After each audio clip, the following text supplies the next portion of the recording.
بسم الله الرحمن الرحیم. شروع کوم د پاک الله په نوم چې بخونکی او مهربانه دی. د ټولو نه مخکې زه ټول افغان ولس ته د مینې نه ډک سلامونه وړاندې کوم. زما د نننۍ بیانیې موضوع ده د دیوبند تحریک، علیګړ تحریک او بې جوابه پوښتنې. ګرانو وطنوالو، په هندوستان کې په کال 1850 کې د انګریزانو پر ضد بغاوت 2 کاله او 2 میاشتې و. خو هر کله چې هندوستانیانو ماتې وخوړه، نو انګریزانو د دې بغاوت ډېره ذمهواري په مسلمانانو باندې واچوله. نو انګریزانو په مسلمانانو ډېر زیات ظلمونه شروع کړل او د انګریزانو ایجنټ او په برټش ایسټ انډین کمپنۍ کې کلرک د پاکستانیانو پلار سر سید احمد خان به دې جنگ آزادۍ ته جنگ حرامزادګي ویلو، او په دې جنگ کې سر سید احمد خان د انګریزانو ډېر کومکونه هم کړي وو چې د هغې په بدل کې بیا هغه ته وده یعنې پروموشن هم ورکړل شوی و. د مسلمانانو په داسې بدو حالاتو کې محمد قاسم نانوتوي په کال 1868 کې په دیوبند کې په یو مدرسه کې د انار د اونې د لاندې د دیوبند مدرسې بنیاد کېښودو، چې یو استاد او یو شاګرد، چې د استاد نوم هم محمود و او د شاګرد نوم هم محمود و، چې بیا وروسته د محمود الحسن شیخ الهند په نوم باندې مشهور شو. د دیوبند د مدرسې 2 بنیادي کارونه وو. یو دا چې د اسلام، قرآن او حدیث اصلي روح په مسلمانانو کې خپور کړي، او دویم دا چې هندوستان د انګریزانو د تسلط نه آزاد کړي. نو دا د مسلمانانو لپاره په تیاره کې د رڼا یوه څړیکه وه. د دیوبند مدرسې پیغام په ټول هندوستان کې د ځنګل د اور په شان خپور شو. نو دې انګریزان ډېر زیات وارخطا کړل. نو د دیوبند د تحریک د مخنیوي لپاره انګریزانو د سر سید احمد خان په واسطه د علیګړ تحریک بنیاد په کال 1815 کې کېښودو، چې د دې 2 بنیادي مقصدونه وو. یو دا چې د انګریزانو او مسلمانانو په منځ کې اړیکې مضبوطې شي او نصابي ژبه انګلیسي شي. دویم دا چې په هندوستان کې کوم هم تحریک د انګریزانو پر ضد شروع کېږي، نو مسلمانان به د هغې مخالفت وکړي. لنډغر سر سید احمد خان به ویل چې انګریزان اهل کتاب دي او دوی خدای پاک په موږ مسلط کړي دي، نو پکار ده چې موږ د دوی خپې په هندوستان کې مضبوطې کړو. سر سید احمد خان ته د انګریزانو د اړخه دا کار په حواله شو چې د مسلمانانو او هندوانو په منځ کې نفاق را پیدا کړي. نو د هغې لپاره اول د ژبې په نوم سر سید احمد خان په هندوستان کې د مسلمانانو او هندوانو په منځ کې د نفاق بوټی نال کړو. لنډغر سر سید احمد خان به ویل چې اردو ژبه د اشرافزادګانو ژبه ده او هندي ژبه د لنډرو کوچرو ژبه ده. نو په هندوستان کې لساني جګړې شروع شوې چې د هغې له امله په هندوستان کې په هر لوري د مسلمانانو او هندوانو په منځ کې د نفاق اور بل کړی شو. خو دلته یوه خبره د یادونې وړ ده چې اردو خو نه د پښتنو ژبه وه، نه د بلوچو، نه د سندیانو او نه د بنګالیانو. نو آیا دوی هم لنډر کوچر وو؟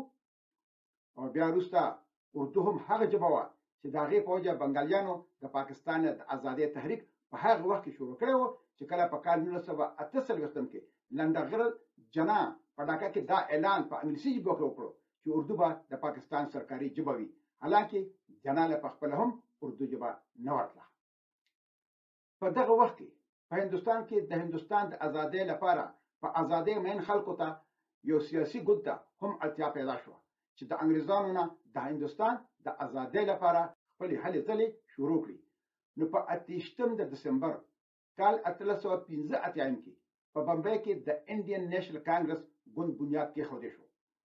د دیوبند تحریک او انډین نیشنل کانګرس په یو نقطه سره یو وو چې هندوستان به د انګریزانو نه آزادوو. نو د مذهبي تحریک دیوبند د مخنیوي لپاره خو انګریزانو علیګړ تحریک جوړ کړو. نو اوس د سیاسي تحریک انډین نیشنل کانګرس پر ضد هم انګریزانو ته د یو بل سیاسي تحریک ضرورت پیښ شو. نو چې کله په کال 1906 کې د هغه مسلمانانو چې د چا په شا انګریزان ولاړو او د انګریزانو ایجنټان وو، د هغوی یو وفد د یو شیعه اسماعیلي فرقې آغا خان په مشرۍ کې د هندوستان گورنر جنرال لارډ منټو لاړو، او دوی ته د لارډ منټو له اړخه د مخکې نه ویل شوي چې تاسو په زمانه دا مطالبه وکړئ چې پکار ده چې په ټول ټاکنو کې به هندوانو له ووټ ورکوي او مسلمانان به مسلمانانو له ووټ ورکوي. او بیا وروسته د انډین نیشنل اکټ 1909 د مورلي منټو ریفارم د لاندې د هغوی دا مطالبه ومنل شوه او دغسې د هندوانو او د مسلمانانو په منځ کې په سیاسي ډګر هم د نفاق بوټی نال کړی شو.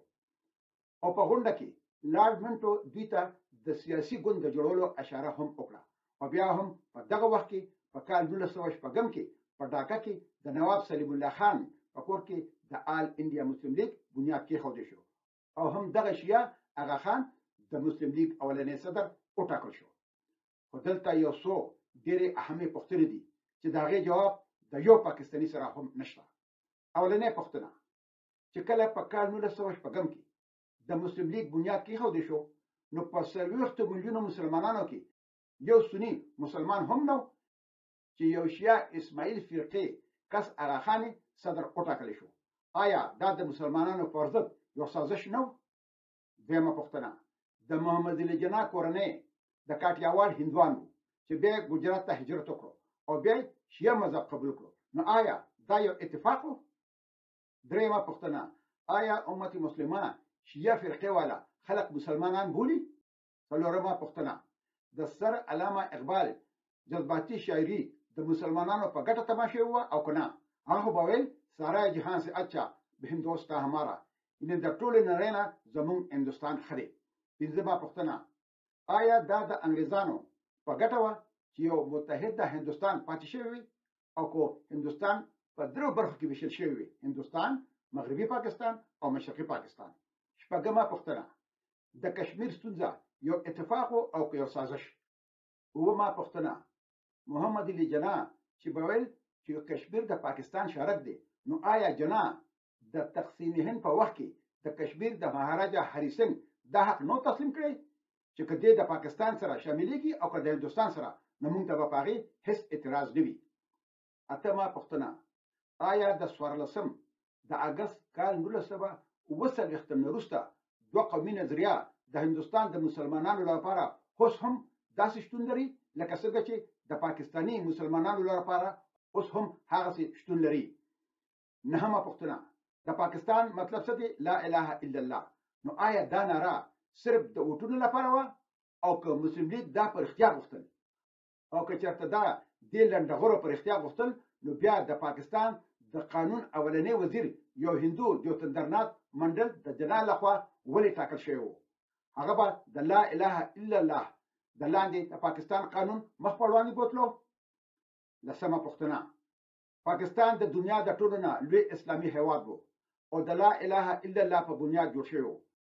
نو د پاکستان اولنی وزیر خارجه سر ظفرالله خان چې هغه یو قدیانی و، نو هغه به څنګه د پاکستان نمایندګي په مسلمان نړۍ کې کوله؟ 11مه پوښتنه چې کله به په اسلامي جمهوریت پاکستان کې جناح کوم سرکاري تقریبات کول نو په هغې کې به په میزونو شراب نو پراته؟ په داسې غونډو کې په شرابو باندې بندیز ولې نه و؟ 12مه پوښتنه آیا د تقسیم هند نه مخکې د هندوستان هغه مسلمان علما چې د انګریزانو ایجنټان وو نو هغوی ولې د هندوستان تقسیم د مسلمانانو تقسیم نه ګڼلو؟ 14مه پوښتنه په ټوله دنیا کې هغه خلک چې په اقلیت کې وي نو هغوی د جداګانه انتخاباتو سخت مخالفت کوي، خو د مسلم لیگ مشرتابه ولې د گورنر جنرال لارډ مورلي منټو نه د جداګانه انتخاباتو غوښتنه کړې وه چې مسلمانان به مسلمانانو له ووټ ورکوي او هندوان به هندوانو له؟ اخر ولې او په کوم منطق؟ نو آیا دا د انګریزانو سازش نه و؟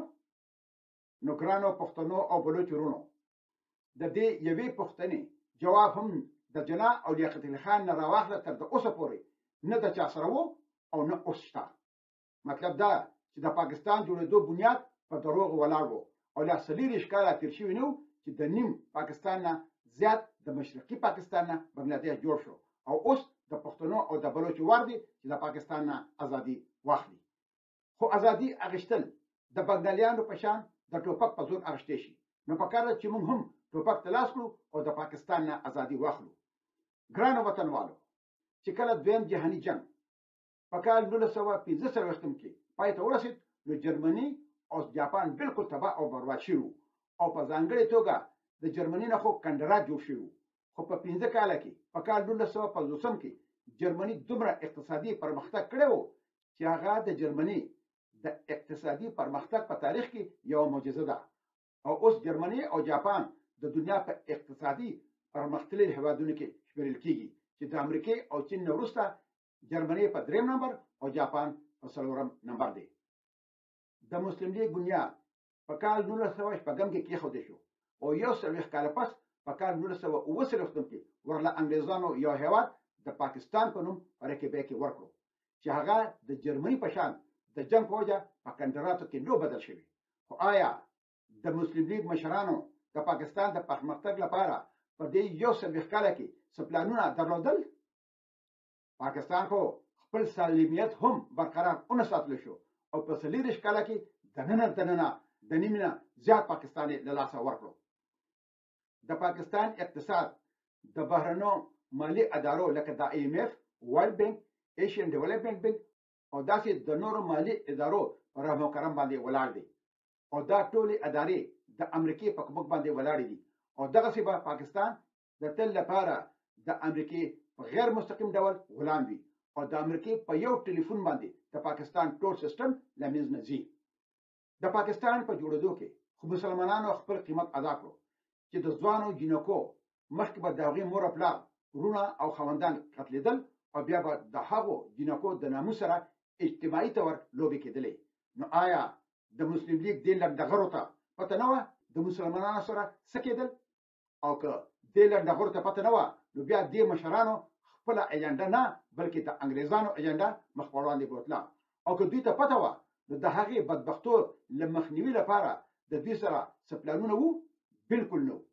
نو د دې نه دا خبره ثابتېږي چې دوی د انګریزانو په ښوونه یو داسې هیواد غوښتلو چې د هندوستان د مسلمانانو طاقت په 3 برخو کې وویشي او هم هغه شان وشول. خو مسلمانان چې د پاکستان د جوړېدو لپاره د کومو بدبختو سره مخامخ شوي نو که دا ټوله دنیا پاکستان شوی نو هم هغه پاکستان د مسلمانانو په ګټه نه تمامېدلو او د دوی د تش په نوم مشران لکه جناح او لیاقت علي په کار وه چې محکمې ته راښکاوده شوی او په دوی د بشري حقونو له منځ نه د وړلو په وجه مقدمه چلېدلې وې. د دې دومره قربانیو په بدل کې پاکستان د اوسه پورې د مسلمانانو او د اسلام اخر څومره خدمت کړی دی؟ څوک دا خبره ماته کولی شي؟ البته یو څو کارونه خو کړي دي چې د محمد علي جناح په وینا هغه د پاکستان گورنر جنرال شو. د مال روډ نوم شهر قائد اعظم، د لټن روډ نوم غازی علم الدین شهید روډ، د درمپورا نوم مصطفی آباد، د جین مندر چوک نوم بابری چوک، د لایلپور نوم فیصل آباد او د منټګمري نوم ساهیوال کېښودل شو. خو آیا د دې سره د پاکستانیانو کومه اقتصادي ستونزه حل شوې ده؟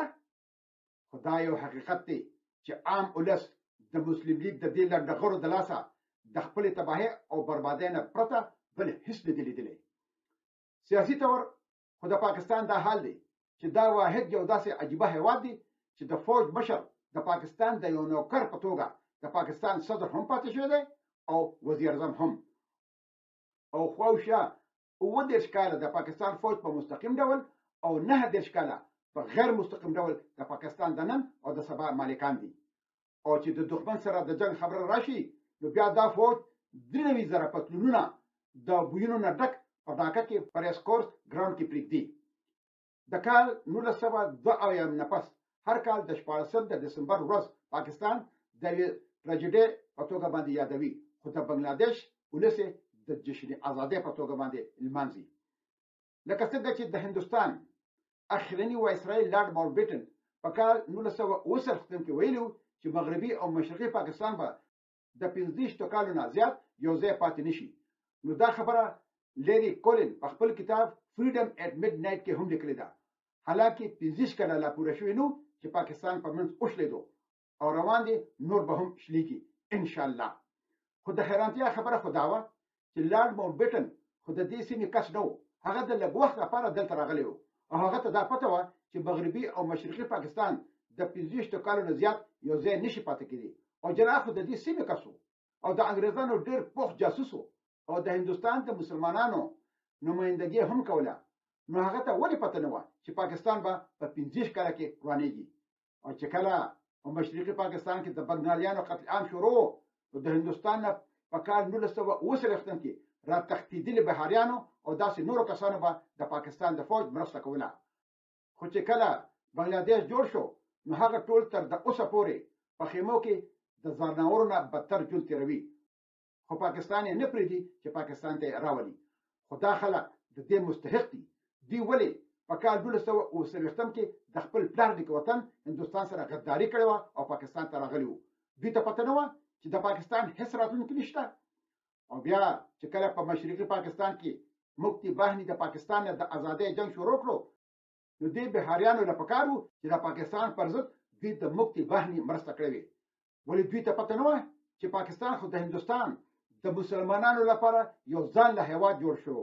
نو بیا چې کوم مسلمانان په هندوستان کې پاتې شوي نو پاکستان هغه مسلمانان داسې هېر کړل لکه څنګه چې یوه مور خپل حرموني اولاد چېرته لرې په ګندګۍ کې وغورځوي او بیا هېر کړي.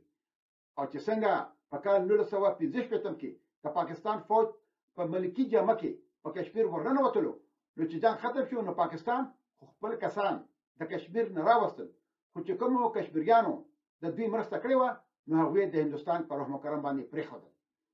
دې ته په کتلو سره چې بهاریانو په مشرقي پاکستان کې د پاکستان د فوج سره اوږه په اوږه د مکتي باهني پر ضد جنګ کوو نو دوی اوس د دې مستحق دي چې د ځناور نه بدتر په بنگلاديش کې په خیمو کې ژوند تېروي.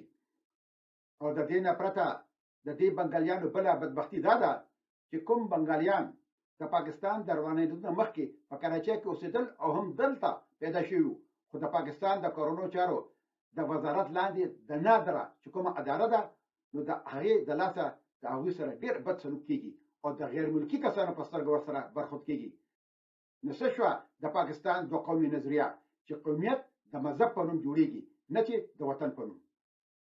نو آیا هغه نظریه په 14 د اګست کال 1919 کې د تل لپاره له منځه لاړه نه ده؟ حالانکه خبره اوس دې ځای ته را رسېدلې ده چې اوس په پاکستان کې د دوه قومي نظریې نه چرس او اپین جوړ شوي دي.